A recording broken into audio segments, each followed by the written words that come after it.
उनको गालियां बकी जा रही हैं, उनको धमकियां दी जा रही हैं। जैसे एक्स पर एक पोस्ट में भारतीयों को पेस्ट यानी कीड़े मकोड़े कहा गया है और ये एंटी इंडिया हेट बढ़ता जा रहा है।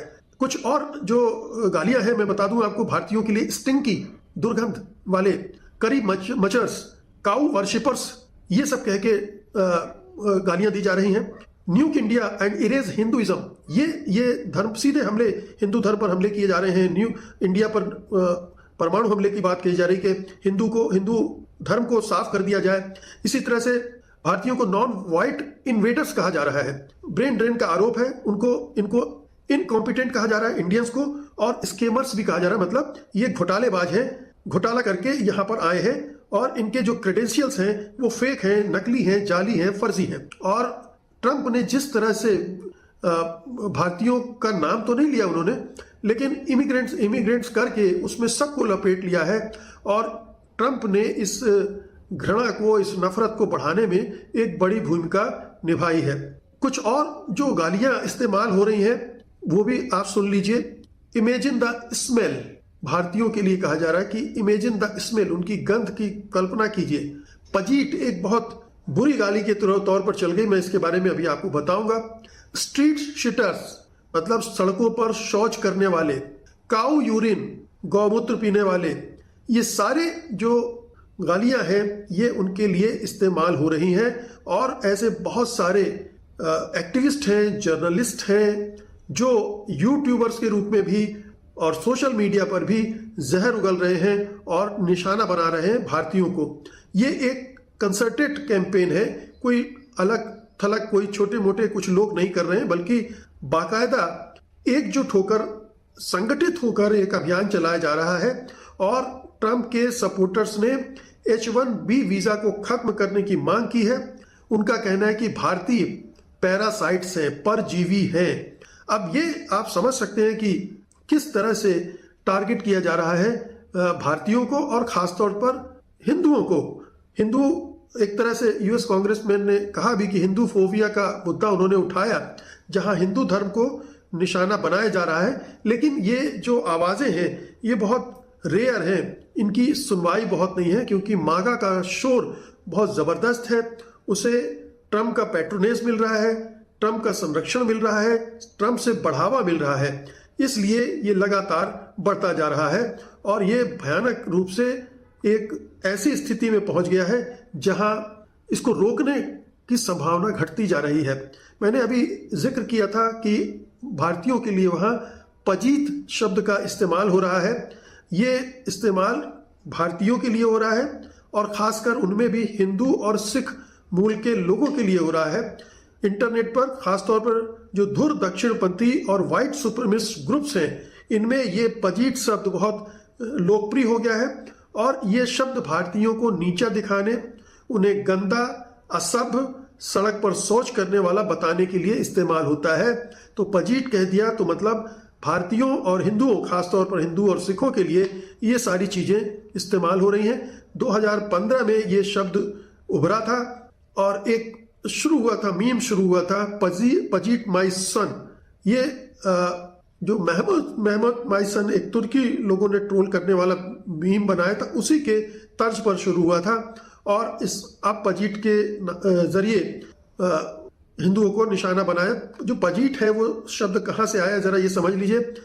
आप सुनते ही कि सिखों में पाजी शब्द का इस्तेमाल होता है, पंजाब में पाजी शब्द का इस्तेमाल होता है, ये भाई जी के लिए कहा जाता है और वहां से इन्होंने पज लिया है और फिर इसमें उन्होंने इसको बिगाड़ कर पजीत कर दिया है और ये इस तरह से इसकी उत्पत्ति हुई है। अब ये पूरा जो संदर्भ है इसका समझ लीजिए कि सामान्य रूप से ये साउथ एशियंस पर लागू होता है। इससे जुड़े इस स्टीरियोटाइप्स हैं, जैसे स्ट्रीट शिटर, सड़क पर शौच करने वाला, गंदा करने वाला। हाल में ये और फैला है और अमेरिका, कनाडा, यूके तक में इसका इस्तेमाल होने लगा है। एंटी इंडियन हेट स्पीच का प्रमुख हिस्सा बन चुका है और ये नस्लवाद पर आधारित है, भारतीय संस्कृति और लोगों को डिह्यूमनाइज करता है। प्लेटफॉर्म पर ये आम है, कई जगह इसे हेट स्पीच माना जाता है।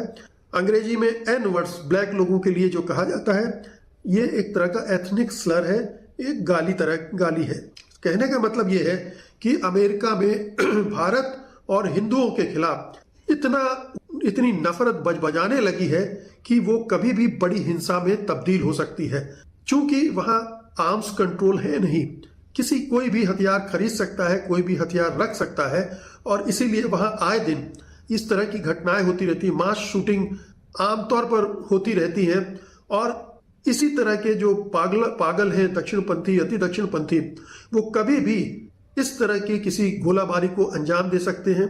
हिंदुओं और सिखों के धार्मिक स्थलों पर अटैक कर सकते हैं, राह चलते किसी आदमी को साथ मारपीट कर सकते हैं, मॉब लिंचिंग कर सकते हैं, कुछ भी संभव है।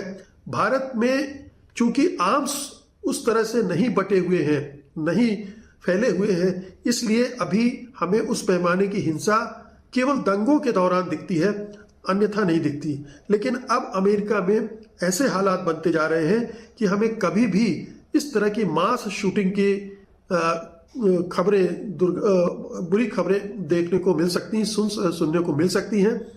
हमने ये खबरें बीच बीच में आती रही हैं कि किसी सिख को कैसे मारा पीटा गया, किसी हिंदू को, भारतीय को कैसे निशाना बनाया गया।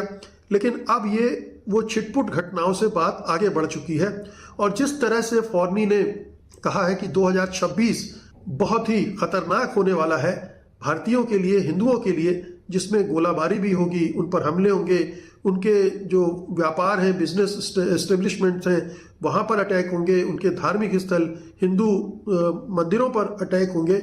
ये सब आप 2026 में न देखना पड़े, ये अच्छा होगा। लेकिन जो हालात बता रहे हैं, जिस तरह से भड़काया जा रहा है लोगों को, उसमें वहाँ कुछ भी संभव है। और ये भी ना भूलें कि हमारे यहाँ क्रिसमस में जिस तरह की चीज़ें हुई हैं, और ये वीडियो जब वहाँ के इस तरह के लोगों ने देखे होंगे, तो उनका रुख क्या रहा होगा, उनका रवैया क्या होगा, और वो कब इस पर रिएक्ट करेंगे, किस तरह से, ये समझना कोई मुश्किल काम नहीं है।